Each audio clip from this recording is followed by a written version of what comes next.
Good evening. If you do have a mobile phone, if you'd like to put it on silent, please, thank you. Right, a huge welcome to our new speaker from the USA and fresh from the Probe conference just gone, in the form of Joanne Richards, with details of an epic battle off-world, near an asteroid known as Vesta. Joanne is married to a jailed former astronaut, Captain Mark Phillips, who has conveyed stories of his time in a little-known, unreported and probably uniquely funded space programme. And before I introduce it, if you could just leave your questions to the end, that'd be fantastic. Please welcome Joanne Richards.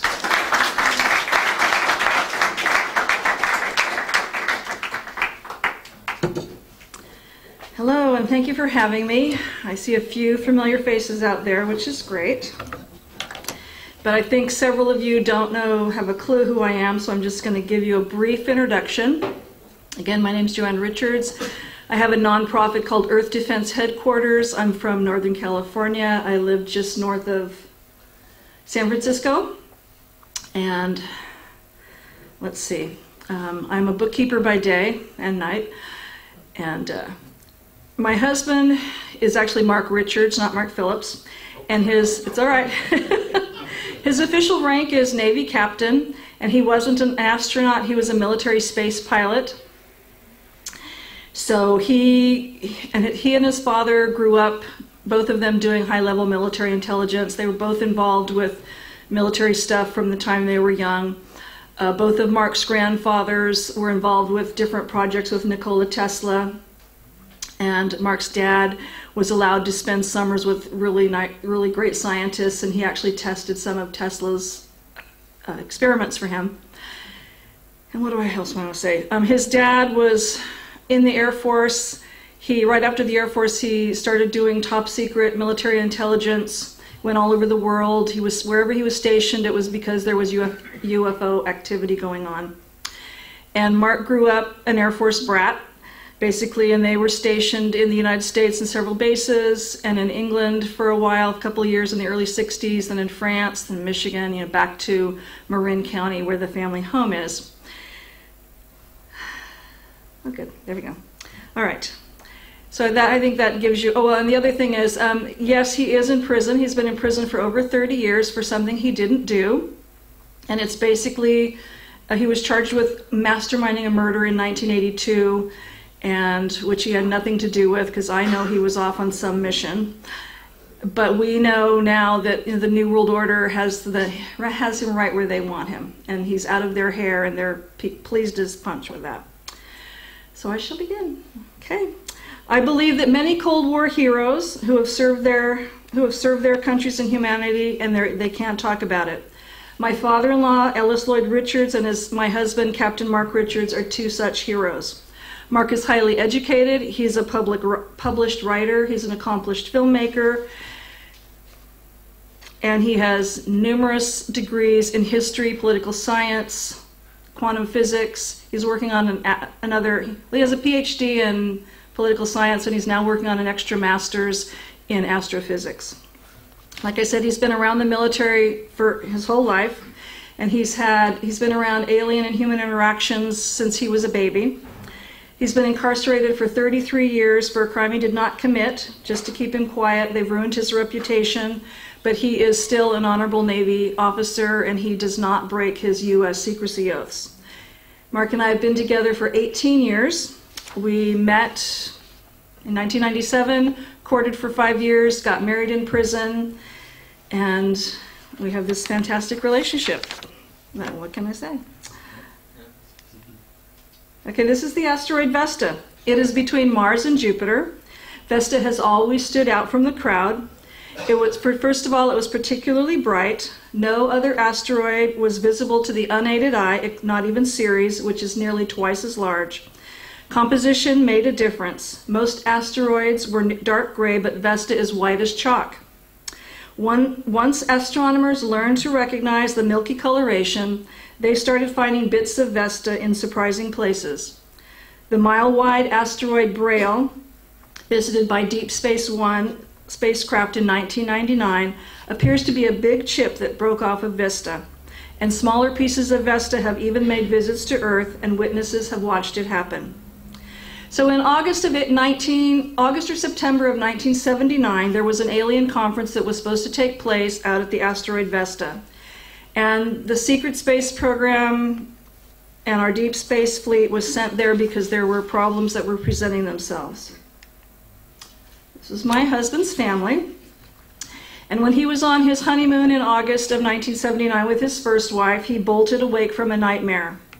There I was, Mark Richards, the newest captain in the Space Command, the youngest officer ever to reach the rank of a captain in the United Nations Space Force, the hero of Tangshan in 1976, of Harvest Moon in 1977, and the next commander of the Orion-class spaceship, the UNSS Valkyrie, shaking in the arms of my 95-pound, 5'2" tall wife. Some hero.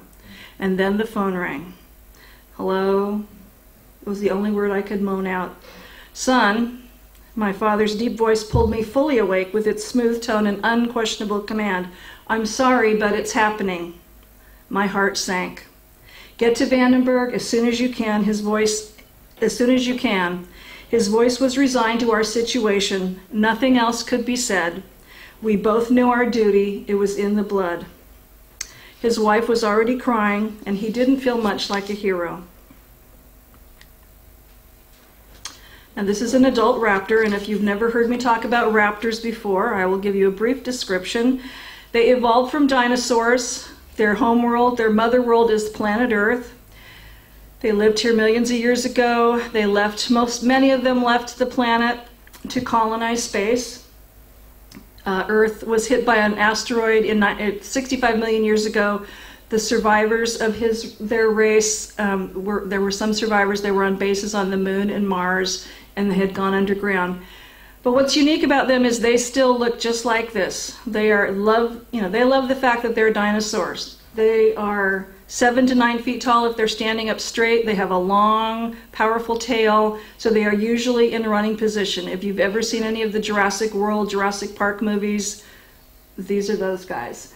They have very strong legs with a kill claw on each hind foot. They have 3 claws and an opposable thumb, so they can grab things just like we do. They like fresh meat, but they also love ice cream and orange crushed soda and all kinds of sweets and pastries, and they will eat them and drink alcohol to excess. And these are our allies. They are our allies. They are ruled by an empress. Actually, the raptor I'm going to talk about today, his daughter is now the empress of their empire. And their empire is very vast, and I have no idea where it is, but it's out there somewhere. So, after Mark's dad called Mark, we have Prince Naga Draconis, who was a science officer of Mark's ship, the Valkyrie. He was a citizen of the Draconian Empire, and he was in his swamp, in his compound in the American South. He swam around for an hour, then he was notified that he had a phone call by one of his human mates. He grunted into the receiver because human equipment was often too small for him to use. The few humans who knew he existed saw a tall, well-built velociraptor of completely controlled physical power. And by now he's well over 100 years even today. Now. And he's still alive, and he has a base here on Earth. He has green-tinged scales when he's relaxed. He has upswept eyebrows and deep-set dark eyes. Some thought of him as a dragon, but he didn't have wings, so that was silly. Even though he's been on Earth for years, his stay was still kept secret from the general human public because of their crazy inbred fear of large reptiles. Prince Naga Draconis, firstborn of the Imperial House of Dark Claw. Friend of the creatures of Earth, I greet you, a deep human voice came to him formally. Ah, my human brother, Major of the Air Force of the United States, General of the Space Force of the United Nations of Earth, Commander-in-Chief of the United Nations Space Force, Ellis Lloyd Richards. It is always a pleasure. I'm ashamed to bring you less than pleasurable news, my reptile brother, Mark's father spoke with careful formality. Our deep space warning system has spotted a number of blocking ships already clear of the Oort cloud and are now opening a path through the Kuiper belt. A mass the size of a small moon just entered our dimensional space about 5 billion miles out. Identification, Naga demanded, forgetting for a moment our limitations. Not yet, my brother. Our equipment isn't that good. We're lucky to have spotted the blocking ships so early. We need you on the Valkyrie to keep an eye on my son. It shall be an honor, said Naga. On his world, this was a delicate request and a great obligation of trust and respect. He knew that it was no less important to his human brother, Rich. And I'll just say that he and Rich had met each other in 1952 when 8 flying saucers flew into the Air Force Base in Northern California where my father-in-law was stationed. You know, we went out and did something with them. It wasn't really a battle, I don't think. I've never heard. But Naga came back, introduced himself as an ambassador from the Draconian Empire, and my father-in-law and he had been friends ever since. So Rich said, Naga, if these ships are from your empire, if they threaten Earth, my friend, they are my enemy too. Now on some base somewhere, I don't know exactly where, there's a small group of new NASA astronauts that are waiting in a conference room. And Ellison Onizuka is the one in the center of the top. He was born in 1946 in Hawaii. He had a degree in aeronautics engineering. He was in the U.S. Air Force. He participated in the Battle of China Gates. He had been selected to be an astronaut in January of 1978, and he died in one of the shuttle quote-unquote accidents, because I don't believe they were accidents. David Griggs, down in the bottom, was born in 1939 in Oregon. He was a Navy pilot.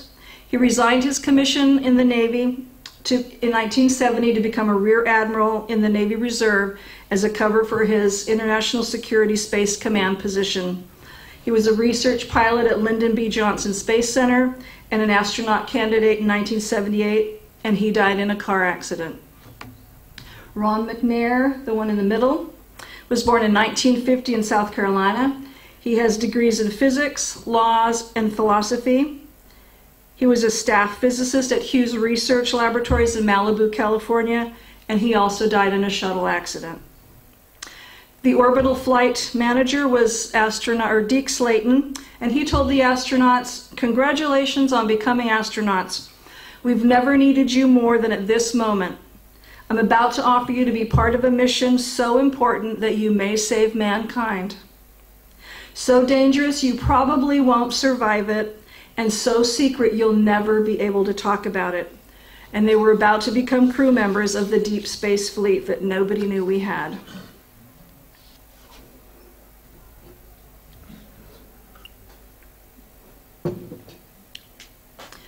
So the Orion space battleships were actually designed by Freeman Dyson and Theodore Taylor, a great uncle of my husband, in the late 50s, like 1958, 59. Publicly, the program was scrapped. I know that Freeman Dyson's son wrote a book, and there's a documentary, I think, by the BBC about it. But publicly, it was scrapped because they said, well, the Apollo program's coming on, and we're going to do that. But what nobody seemed to realize, what the Apollo program was a cover. I mean, it was all real, but it was a cover for the Orion class space battleship. It was built like a battleship. It's about the size of a battleship. Once it was launched, it was never intended to land. They launched them with nuclear bombs, and that's how they propelled them forward through space. And then in order to turn, in the early days, they used chemically powered thrusters. They would have needed space shuttle type vehicles to transport people to and from the ships in orbit. And the Orion program was easily piggybacked on the military weapons programs and the existing space projects. And there's I have a report about this, and Dyson did all the money calculations, and it said even if he had underestimated the cost factor by 20, the revised total would have only been $24 billion. Roughly the same as the accepted cost for the Apollo program. The entire cost of the Orion could have been covered by the Apollo program. My father-in-law thought that these ships would have been a good weapons platform and they could defend themselves easily. And they would be good for defending Earth from off-world attacks. Now, before 1979, they used chemical thrusters for their turns. They didn't have force fields like the Raptor ships, and after 1979 they had nuclear thrusters. The Valkyrie that Mark was captain of had been damaged 2 years before in another space battle, and it had recently come back into service, and now it had many untested upgrades that I'll tell you about in a little bit. So Mark and Naga traveled to the Valkyrie on a draconian short-range interceptor, and Mark writes, if science fiction writers had grasped some of the problems we really faced in space, their creative images would have been very different. Even with its advanced draconian technology, my one-man interceptor was the size of a B-1 bomber because of the needed systems. It had a magnetic field generator that took up half of the interceptor's hull space to provide the ship with a magnetic field that could shove aside small objects before impact. Faster than light and near light velocity spaceships require such systems to survive, and it would have made travel in the Orions much safer, but they didn't have them. It would protect the ship from small explosives, strike weapons, and energy blasts. But its constant use was to push away dust, small rocks, and energy and general space debris. Each Orion-class ship had a thick prow ram that protected them slightly from such threats. And to protect the pilot of the interceptor as best as the little ship could, the cockpit was near the center of a triangular-shaped craft, well protected from the surface. For an aircraft pilot, the idea that you couldn't see outside if your command and control systems went down was a bit disconcerting. But having a minimum of 10 feet of shielding between you and the threats of space more than made up for the lack of a viewport or actual canopy as one saw in the Star Wars type movies. Of course, it was also the same reason that some alien craft had been spotted over Earth seeming to wobble. If they lost their command and control systems for any reason, trying to maintain control could be very chancy. When everything was working, the experience of being in control of such a ship was as amazing as anyone could imagine for a pilot. The command seat was attached to a telescopic shock absorber so that it hung inside a 360-degree command or visual environment, protecting it or projecting not only a real-time picture of everything outside the ship, but all the needed tactical, science, sensor, communications, and all the other ship's systems as was needed. Now, Mark's alien interceptor that he flew out to his ship on was far more advanced than anything we had in the human fleet, but it was still 50 years behind what the Draconians were actually operating at that time. And while our human scientists had worked on the captured craft since 1952, they still weren't able to figure out how it all worked. The SRI also had a draconian system called the active impulse reception that our human scientists hadn't been able to fully de-engineer yet because of the way it interacted with the hull. And it gave Mark the ability to be warned of any object with an energy source up to a light year away.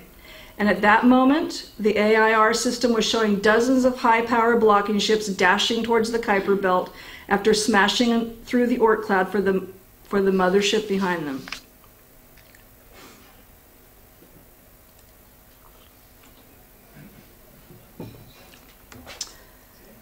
So the man on the right is my father-in-law, Ellis Lloyd Richards. He was commander of the Deep Space Fleet of the Orion-class spaceships.